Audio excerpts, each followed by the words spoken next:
अंजलि कुमारी जी मध्य प्रदेश रीवा से। राधे राधे महाराज जी, राधे राधे। संध्या के समय क्या नहीं सोना चाहिए? देखिए, संध्या के समय को गोधूली बेरा कहा गया है। क्या? गोधूली बेरा। गोधूली क्यों कहा गया है? क्योंकि उस समय, संध्या के समय, भगवान श्री कृष्ण गाय को चरा करके अपने घर को लौटते थे।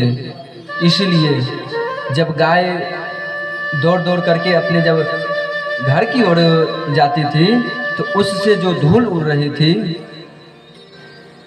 वो वही समय था। इसलिए इस समय को गोधूली, गौ मतलब गाय और धूली मतलब धूल, इसलिए इस समय को गोधूली बेरा कहा गया है।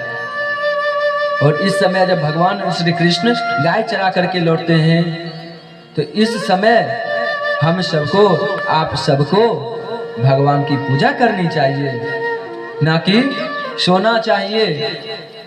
कई व्यक्ति तो दिन में ये संध्या के समय सो जाते हैं। जो व्यक्ति संध्या के समय में, जिस समय सूर्यास्त होता है उस समय यदि आप सोने जा रहे हैं या सो रहे हैं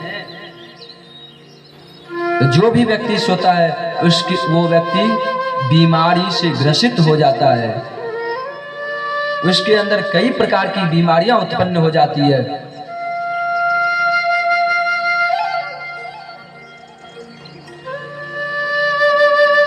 इसलिए संध्या के समय में नहीं सोना चाहिए, और सोना ही नहीं चाहिए। संध्या काले पंच कार्यानि विवर्जयेत।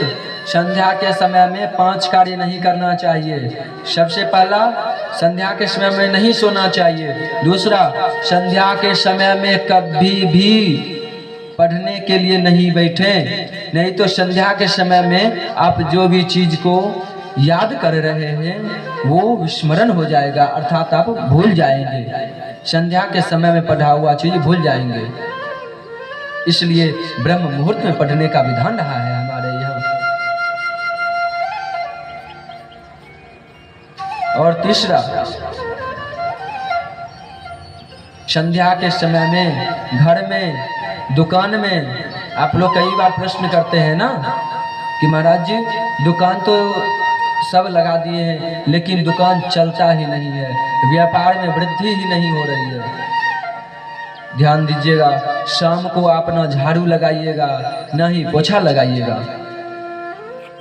दुकान में हो या घर में हो, रसोई में हो, कहीं भी हो, झाड़ू पोछा ये सब नहीं लगाइएगा शाम को। और चौथी, संध्या के समय बाल और नाखून कभी भी नहीं कटवाएं।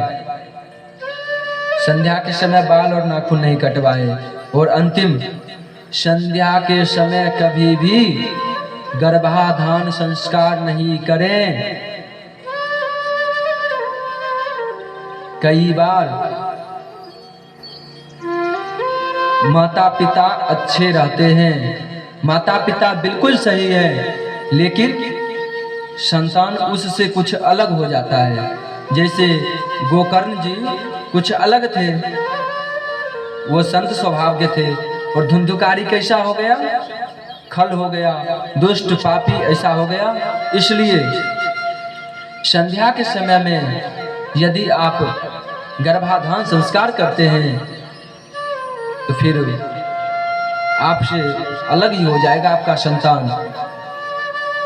वही व्यक्ति जो बच्चे संध्या के काल में आप जो संबंध बनाए और उसके बाद जो वो बच्चे उत्पन्न होंगे, वही बच्चे माता पिता को ज्यादा सताते हैं, वही बच्चे दुष्ट प्रकृति के होते हैं, वही बच्चे के अंदर गुस्सा, क्रूरता ये सब पूरा भरा रहता है। इसलिए आप लोग ध्यान दीजिएगा।